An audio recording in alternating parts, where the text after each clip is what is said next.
Hello and welcome to live coverage of the Pioneer $2,000 Open hosted by Apex Gaming. This is a 2-slot Apex Invitational qualifier. The top 2 will be sending their ticket to the Invitational in November, as well as a 1-slot RCQ where they'll be playing at RC Atlanta later in the year as well. I'm Tandy, joined by Ross Merriam. Say hi, Ross. Hi, Ross. We got 4 rounds in the books. We got 3 people who are undefeated.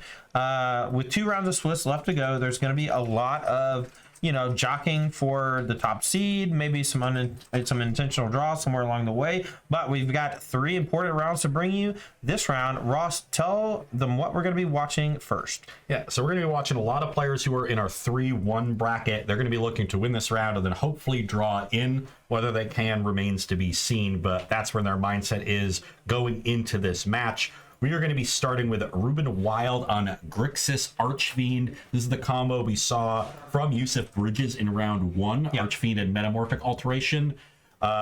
Yusuf Bridges also in our 3-1 bracket, by the way, so they're doing well trying to make this top 8, but 2 players sporting that combo. We're going to see the other version, the Grixis version out of Ruben Wild. He's going to be playing against Jacob Endicott on a Bant Spirits, our lone Spirits player in the X1 or higher bracket. There were a couple Azorius and a Mono Blue as well in the tournament. Them not doing as well as the Bant version today. Now, relative to the other versions of Spirits, which have gotten more popular, Azorius was quite popular at the Edmonton RC this weekend.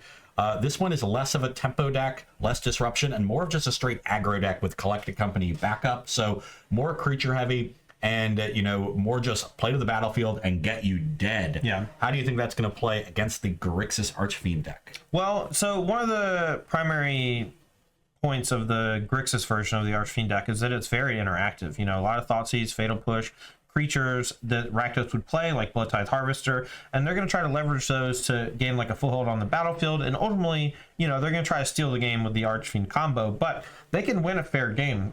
I think that plays directly into the hands of the Collected Companies in the Bant Spirits decks and makes the Collected Companies just like shoot up to 10 out of 10 power level in the matchup. And I actually think the Bant Company list is going to take the day. Yeah, and looking over the Bant Company list, as I've done, there are still some counter spells in the main. So you're not just cold for the combo in game 1. You obviously have the Spell Quellers, which are great at stopping Archfiend, but you have some Geistlight Snares and Lofty Denials as well to help you out. So yeah, I think this could be a tricky one for Ruben Wild on the Grixis deck, but definitely has the tools to win. Just going to have to navigate this matchup well. Probably one he's not as familiar with, given how Bant has faded in popularity relative to the other variants of Spirits, and Collected Company is a game changer in this matchup, as you said.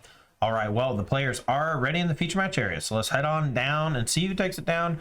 Round number 5, we got Bant Spirits. We got a Grixis Metamorphic Alteration combo, the new hotness in Pioneer. We'll see who takes it down. Jacob Endicott on Bant Spirits will be on the play. Starts off with Tab Breeding Pool. Turn 1 for Ruben Wild, gonna be, I'm guessing Thoughtseize. It's impossible to tell at this point. I'm just gonna give up. Okay, a discard spell. We're gonna see Geistlight Snare, Supreme Phantom, Collected Company, Spell Queller, Island. No white mana yet for the Spell Queller. What do you take here on this Thoughtseize? I'm thinking maybe Collected Company, honestly. That is typically the take with these decks. You don't win fast enough to want to try to punch a hole in their curve or get fancy with your Thoughtseize. You just want to take the most powerful card, and that is Collected Company. Ruben Wild agrees. I think it is unfair to put that picture on the screen and then you show me the card that was played, because it's like shiny and super dark compared to the picture. It just doesn't even look the same. Anyway, Supreme Phantom here, the 2-drop for Jacob Endicott. Plays the Island. Collected Company was to take for the Thoughtseize. Let's see if Ruben Wild has a way to kill the Supreme Phantom or deploy more pressure onto the board. Here's Fatal Push. Now, it's notable in Jacob Endicott's list that there's 3 copies of Geistlight Snare and 2 of Lofty Denial. This is a pretty common split in Spirits decks favoring Geistlight Snare, but that's largely because of the presence of Curious Obsession in other Spirits decks. So sometimes you have both the Spirit and the enchantment. Your Geistlight Snare costs 1 mana, a much bigger tempo swing. Lofty Denial always costing 2 mana, where Geistlight Snare sometimes costs 3 here with no enchantments. I think, and sometimes making them pay 4, I think makes it a better option. So I would prefer to see the split towards Lofty Denial, but there, Geistlight Snare relevant in as a mana leak, so just as good as the Lofty Denial. All right, well, Jacob Endicott draws 2 more lands, has Spellcaller as the last card in hand, plays Mausoleum Wonder as a threat for the turn, and we're back Ruben Wild's way. Can Ruben get out from underneath the Spellcaller? Has Fatal Push plus the Fabled Passage for it. Looks like we're going to go ahead and main phase Fatal Push on the Mausoleum Wonder. Interesting. This, to me, leads me to believe that there's just another Fatal Push lying around in hand for Ruben Wild, which is really bad for Jacob Endicott, honestly. Yeah, at this point, Endicott hasn't been able to get any sort of aggression going. Ruben's got their defenses set up. Things not going so well for the Bant Spirits player. You really need to be able to get ahead and then start using your counter spells and your spell quellers, Mausoleum Wanderers, your rattle chains to generate tempo against your opponent's interaction. But if they're able to maintain parity with you every step, of the way, then you never really get into position to, leverage that advantage. And that's what's happened here for Endicott. The good news is the Bant version has ways to catch up from spots like this and pull ahead with a card like Collecting Company. One of them gone, but there's still 3 in the deck. Hopefully you can find one. All right, so in response to the Mausoleum Wonder, Ruben Wild is going to fetch with the Fable Passage and going to go casting Dig Through Time with the full Delve. Again, this is one with Wonder on the stack, so the ability is not live just yet. So this is going to resolve. We know Jacob Endicott's last card is Spell Queller. Now Ruben picks 2 of his favorites from the top 7. Yeah, notably, while you're paying only 3 mana here, Ruben is for the Dig Through Time, its mana value still stays 8, so Spell Queller cannot exile it on the stack. Correct. Spell Queller only cares about spells that are 4 or less in mana value. Okay, Dig resolves, Mausoleum Wonder resolves, pass the turn. Now I'll see if Ruben Wild can bury Jacob over the next couple turns. Fable the Mirror Breaker is a card picked up off the Dig. I see another Dig, I think. We're a ways away from that one, but it's nice to have. And the Fable can help fill your graveyard for it. Right. Plus, you want to spend your next couple turns just like using the things you just got off of the Dig, and then you'll find a spot to cast the other Dig, right? Let him pass the turn. I thought I saw a little point. There it is. All right, back in the Cott's way. Okay. So no cast of the Fable suggests there is some sort of instant speed interaction here that Ruben wanted to leave up. Or just didn't want to play Fable right into the Spell Queller because maybe they don't have an answer for it. If they did, I have to imagine it would have been like a pretty easy trade-off. Oh, yeah. So we could try to go Fable, then go for the throw of the Spell Queller, but the Mausoleum Wanderer stops that play. Okay. Endicott lets the Wanderer die. Plays a Hall of the Storm Giants for the turn. That could be scary in a few turns for Ruben. Yeah, that's a really nice flood insurance. These Spirit stacks have issues with flooding. They don't have a ton of card advantage or a ton of mana sinks. Hall of the Storm Giants is a very low cost and very effective mana sink that could come into play in this game. All right, Corpse Appraiser is the cast for Ruben. That is the juiciest target I've seen for Spell Queller in quite some time. Ruben going to let it get hits. And passes the turn. No play, no removal spell. Very scary. Tried like heck to navigate around that Spell Queller and ultimately just said, you know what? I'll just give you the weakest 3-drop I have, and hopefully my Fable comes down next turn. This is kind of my problem with the Grixis builds of the Archfiend deck. The average cost of the spell is just like significantly higher than if you were playing the Dimir build, because you don't really have a lot of incentive to play Opt and Consider, even though they help fuel Dig Through Time. Things like Fable the Mirror Breaker, they do push towards the Delve spells, but not in a really great way. Without fetch lands, you really need to work to make these Delve spells good. Right. Treasure Cruise and Dig Through Time were 2 of the cards that were pegged for banning when Pioneer was first announced, and both of them are still here almost 4 years later. Yeah, a lot of it has to do with just the raw power of the fetch lands, and it became evident at some point that the fetch lands were the problem when it comes to the Delve spells. After playing a lot with Cruise and Dig, you have to do a lot of work to make them good, and you have to do a ton of work to make them great. There's a Skyclave Apparition from Jacob Endicott, clearing away the Fable before Chapter 2. Not bad here with that Dig Through Time in Ruben Wild's hand. Going to keep that graveyard relatively shallow. Okay, I believe that Endicott actually drew Collective Company last turn, so this would be a prime spot if Ruben had a leftover Thoughtseize or something from earlier in the game they didn't want to play, or were able to peel one. So there's another Fable, and there's a Corpse Appraiser as well, so a nice double 3-drop with the treasure from the first Goblin Shaman. Okay. So we're going to get a look at the top of the deck here off the Corpse Appraiser. Would have maybe liked to seen that played first in case you find something you want to do instead of playing the Fable.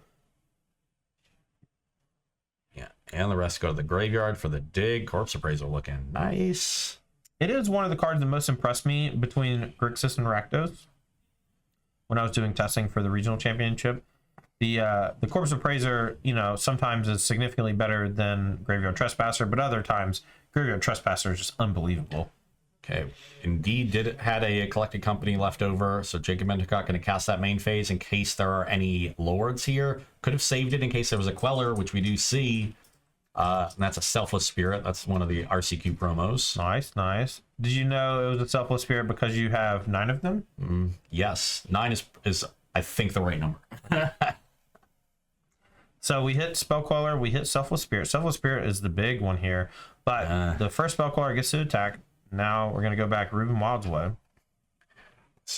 We're in a race. We got 6 power in the air for Jacob Endicott. That's a 2-turn clock. Only 7 power here for Ruben Wild. That's a 3-turn clock, and Endicott has the blocker, but a removal spell on the Skyclave Apparition will either give Ruben Wild an illusion that changes their clock and puts them ahead in the race, or force the Selfless Spirit to sacrifice and protect the Skyclave Apparition, and that will reduce Endicott's clock. All right, here's the duress. We see Shacklegeist. If we have the alteration combo, we only looted 1 with the Fable of the Mirror Breaker. Looks like we're going to cast Dig Through Time, but with these treasure tokens from the goblins attacking, we might be able to alteration combo this turn if we're lucky. Well, at this point, we're have max 5 mana with a land drop, okay. So no longer available after the dig. There's an Archfiend. Yeah, found the dross. Another dig. Archfiend, I think there was a Fatal Push. Yeah, looks like they're taking Archfiend Fatal Push. Okay, and with the treasures off the goblin, we can maybe go attack, play Fatal Push, although that does mean the Selfless Spirit's going to get a little juiced. Yeah, it's a little awkward here. You don't want to Fatal Push first, because then the Selfless Spirit makes the Skyclave Apparition a good blocker.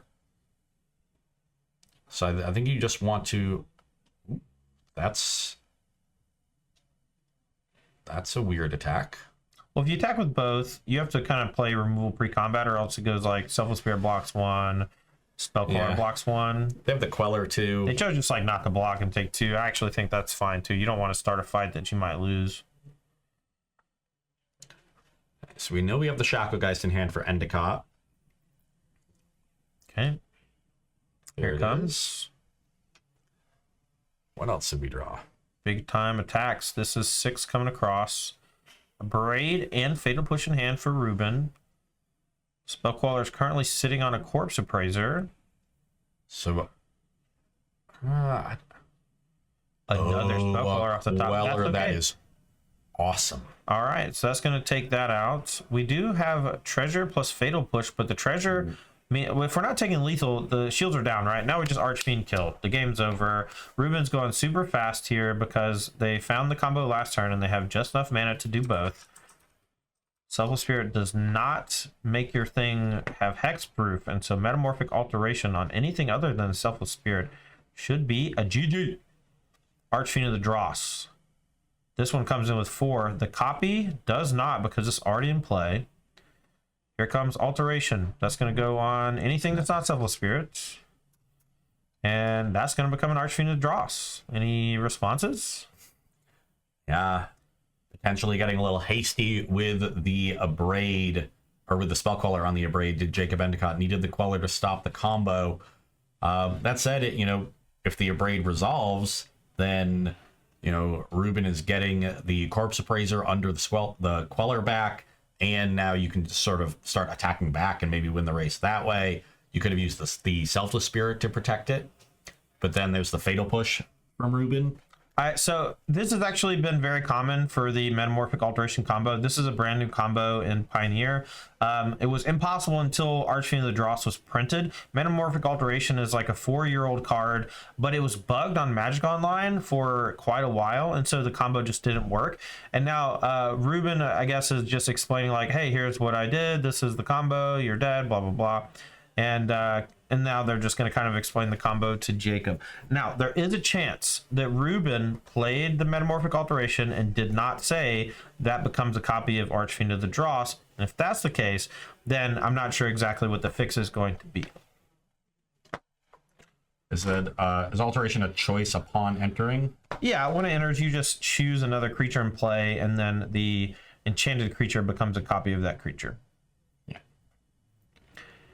Yeah, and it is not a May, so there's definitely a choice that has to happen. I think this is just explaining to Jacob how the combo works and that he's dead. Yeah, it's a little bit of a cheeser combo, I'm not gonna lie, but it is powerful and it exists in the format, and it's something that is currently being explored by some of the best players in Pioneer, and you're gonna be seeing a decent amount of it over the next few months as people try to figure out the optimal builds. Jacob Endicott here is dead for game number 1. We should be moving on to game number 2 shortly. I think they're just getting confirmation about the interactions from the judge. We have 3 players in today's tournament playing with the combo. It's Ruben Wilds, Yusuf Bridges, who we saw earlier, and is also 3-1 with the Demir build. Jacob Fumich not having as good of a day. I see him down the standings here in 30th place with 3 points, so maybe a 1-2 drop. Yeah, and there is a re-CQ at these events. If you don't have a great first 3 rounds, around 2 o'clock, they do a rebound RCQ where if you go 5-0 undefeated, you qualify for the regional championship. So really cool change from DreamHack and Wizards of the Coast for the new OP system. The re-CQs honestly feel great. You know, like a lot of times when you go to one of these events, the only thing you really care about is first place prize with the, you know, a qualification to the regional championship, and the re-CQs give you like a chance even when you failed. So if you were thinking, you know, these Apex gaming events look really cool, but it's a little far, but I really want to meet Ross because he's so handsome and nice, there's a lot going on here. It's not just me and Todd commentating these tournaments. We've got side events going on all weekend. There's been Lord of the Rings pre-release events. There's been Chaos Drafts. There's been the re-CQs. There's a Command Zone if Commander is your thing. We got food for sale on site. The Apex home store is becoming a mecca in this area for Magic, and it would be a disservice for you to miss out on that if you're in this area. Yeah, so this weekend we essentially had 4 qualifications for the regional championship to give away. We had 2 for the 2 main events, first place in the Modern 5K, first place in the Pioneer 2K, as well as the 2 winners of the re-CQs. Yeah. So if all you care about is qualifying for the regional championship, make sure to join us the next time we put on this event. We're going to be doing the exact same thing except for the Lord of the Rings pre-release on August the 12th and 13th, that Saturday and Sunday. We're also going to be doing F&M that Friday on the 11th. Ross and I will be here hanging out, doing booster drafts, maybe playing some Modern, who knows. But Saturday and Sunday, 8/12 and 8/13, we're going to be doing the exact same thing. So make sure to mark your calendars, come out to Caldwell, Ohio, and try to cash your checks and get lucky and get to the regional championship, as well as the Apex Invitational Qualifier. If you want to qualify for any of these events, make sure to check out apexgaming.gg. We're also giving out $7,000 in cash on the weekend. We got the sweet prize wall going. The prize wall's so sick. Uncut foil sheets, giant cards, sealed product, a bunch of Ultimate Guard swag. It's a whole thing going on here. It's so sick. But we got a match still going here. I'm going to check out some sideboards. Oh, I forgot. I got Jacob Endicott's list. Looking at the Bant Spirits board, we've got 2 Remorseful Cleric, 1 Cemetery Illuminator, 2 Catilda Dawnheart Martyr, 1 Skyclave Apparition, 1 Archangel Avacyn, 2 Narset Parter of Veils, 2 Mystical Dispute, 2 Settle the Wreckage, and 2 Shaper Sanctuary. I like the cards that help me against spot removal. The Cemetery Illuminator. I like the Shaper Sanctuaries, even though they're a kind of hit or miss card. I do like Skyclave Apparition. It's a way to answer an Archfiend or a Metamorphic, and you can do it at instant speed with Collecting Company. And I like the Archangel Avacyn. I like having that big card going long, can potentially stop a removal spell on its way there, and then just, you know, take over the game with this giant flyer. All right, so on the other side of things, we do have that Grixis alteration deck. Give us some insight into what that sideboard is going to be looking like and what the post-game configuration might be. Ruben Wild's sideboard looks a lot like a Rakdos sideboard. We got 2 Extinction Event, 2 Path of Peril, 2 Reckoner Bankbuster, a Go Blank, a Duress, 2 Rending Volley, a Ray of Enfeeblement, a Noxious Grasp, but then 3 Mystical Disputes. And those should be pretty good against the Spirits deck. A lot of cheap blue spells, a lot of counter spells. You can fight back with those disputes. So that's an excellent addition for the Grixis deck relative to Rakdos. I also really like the Rending Volleys. I am so-so on the Ray of Enfeeblement. You know, Spirits has a decent number of targets, but not a ton. I think there's enough, though. Killing either of the 1-drops, killing Selfless Spirit, killing Nebelgast Herald, which is in Endicott's list, and hitting Spellqueller most of all. I think that's enough to want the Ray of Enfeeblement. Any 1-mana interaction against these kind of Spirits decks is really valuable. So 3 Disputes, 2 Rending Volley, and a Ray of Enfeeblement, 6 1-mana cards coming in. That sounds great to me. I could also see the Extinction Events. Though against Spellqueller and Collected Company, it is much riskier. All right. Well, as these players are shuffling up here for game number 2, Bant, Collected Company Spirits down 1 against this new Grixis Archfiend deck. Ruben Wild 3-1. And the win here would likely allow them to draw next round into top 8. One more game, and we might see the birth of an archetype on the big stage. Yeah, this Grixis Archfiend deck has been the talk for a little while, at least a week or two. It broke out a little bit at the RCQ weekend in Dallas. Someone was playing it and won on camera like round 1 or 2 against Fire Shoes, of all people. Fire Shoes was in the business of playing the 2-mana red card that like lets you flip a 10-drop off the top of your deck, Tybalt's Trickery. That's a good one. Yeah. All right, we're underway here for game number 2. Just a land for each player, no 1-drops. And a pass and a turn on 2 for Endicott as well. Ruben Wild's way. Turn 2, Drew Thoughtseize for the turn. Let's see if they want to go. Thoughtseize maybe has Mystical Dispute back up. We'll see. Yeah, I see a Rending Volley in hand too, so, and a Fatal Push. So plenty of 1-mana interaction, though the basic island is going to be very awkward to cast a lot of those on any given turn. All right, so Rattle Chains comes out in response to the Thoughtseize. Didn't really need to do that considering you had 2 copies of Rattle Chains. I guess it didn't really matter. It's like forced play no matter what. And the Thoughtseize here now can take either Supreme Phantom, Shacklegeist, or backup Rattle Chains. I like taking the backup Rattle Chains as well. That protection element is very, very strong. Yeah, it's the only card that could potentially be a 2-for-1. All the others are just going to trade for a removal spell, of which Ruben Wild has plenty. All right, back into Cott's way. Hinterland Harbor is the land number 3. We'll see what the play is. It's going to be Supreme Phantom, and now we're going to jam for 3. 15 life for Ruben. Thoughtseize in hand, but Island looking embarrassing. I think no 3rd land here. I think this is probably just going to be Fatal Push plus Hold Up Mystical Dispute that was drawn for turn. Going to go after the Rattle Chains. That's going to make the flash element of the deck a little more minimized. Yeah. Love that play when you have Mystical Dispute in hand. And also, if you're going to kill all their spells, Supreme Phantom ends up not being that effective. Right. All right, here's Shacklegeist. Stuck on lands, snap counter it. When you're stuck on lands, you just need to use your mana. Agreed. Mystical Dispute on the Shacklegeist. No response from Endicott. 1-point attack here. And Ruben might be stabilized at just 2 mana. Finds Clearwater Pathway, so this one can be on black or blue depending on what they need. Gonna go ahead and put it on black and maybe have a double spell turn, maybe play a 3-drop. So despite missing a land drop against a deck that is generally good at getting ahead, all this cheap interaction has kept Ruben Wild at parity, and that is an excellent sign because the Spirits deck looks to be flooding, and it is a bad deck when it floods. Yeah, I mean, we saw this, against Boros Convoke, like a round or 2 ago, and we saw it against the Grinning Ignis deck a round before that. Just the black deck's able to just break the other player down with those 1-mana pieces of interaction. Thoughtseize and Fatal Push are just stellar in this format, and you're seeing the result of it here. I think I see a Spell Pierce in Ruben Wild's hand as well. That one not going to be very effective against Jacob Endicott and his wealth of lands. Yeah. I'm gonna check out where this dude lives and start protesting because he's a land baron. I think it's at Hallowed Fountain and some other land, like Ottawara maybe.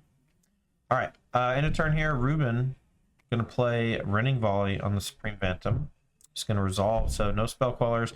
And Ruben has to just know at this point that it's just got to be 2 lands. There's so little else that matters. Oh. I think something like Skyclave Apparition would have come down just to do anything, right? Yeah, if they didn't know by now, I think this Thoughtseize is going to let them.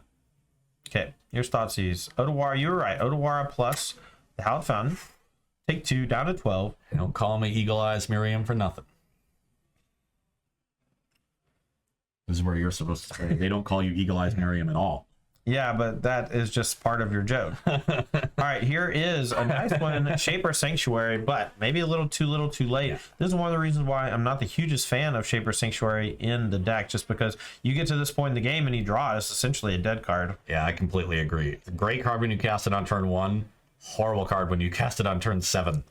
All right, has Fable, has Fatal Push, has Archfiend of the Dross. My guess is Archfiend forced them to bounce the 6/6, but Ruben disagrees, going to go with Fable the Mirror Breaker. That's going to generate a token, and now if you're into COD, do you Otawara the 2/2 token? Do you Otawara what? What do you Otawara? If you play the Archfiend, I would be like deathly afraid of losing the game to some weird concoction of top decks like Nubblegast Herald to tap there, trade with your 3/2, then you have Fatal Push. You can just kill your own thing. Otawara bounces the Goblin Shaman token, and there's okay, that's a land that does things. Though with 4 mana, Ruben Wild can Fatal Push it and pay for the ward. Okay, here is Chapter 2, Fable the Mirror Breaker. Do we discard? I know we have Archfiend, go for the throat, dig through time, and Fatal Push as the 4 cards. I think I would just discard the combo cards. I would not discard Archfiend. It's just a way to close like next turn. I would just play Archfiend here, and then, you know, you can clear blocker, and if they put anything to chump block, you know, and it doesn't get killed, they still take 2 for each creature that dies. Archfiend of the Dross is a card that has this like scary text on it, but I have yet to see it actually lose anyone in the game. Everyone almost always wins by attacking or wins with alteration well before the Archfiend gets to 0 counters. Okay, this is Endicott's final stand, the last gasp. All the Storm Giants can come in. So we have drawn a 2-mana spirit. It's like a selfless spirit. The Fatal Push will end the game here because of the Archfiend trigger. Okay. Even without that, I shouldn't say that. There is the Shaper Sanctuary trigger, so Endicott will be able to draw a card. Okie doke. We do have a way, as long as it's not a way to actually kill the Archfiend or the Bloodtithe Harvester. Ruben has multiple removal spells here, but once this gets targeted, we do get to draw a card, right? And then we can maybe draw a flash creature and then play it and then sack Selfless Spirit to make it indestructible. Yeah, what if we drew a Rattle Chains here? That'd be cool. All right, you take 2, and Paxton and Endicott super duper flooded. Unfortunate end to their tournament, and that'll be 3-2 and likely out of contention for top 8. But Ruben Wild cashing the ticket to the elimination rounds, more than likely with the 4-1 start. We are in 6 rounds of Swiss at 44 players, and the alteration deck looks great. Yeah, looked great there. Obviously, the flooding game too, but in game 1 navigated the game very well. Yep. You know, kept parity in the early turns with their cheap interaction. Then once Endicott started getting something together, was able to use that time to assemble the combo and say, I don't care what aggression you have, I'm just going to kill you.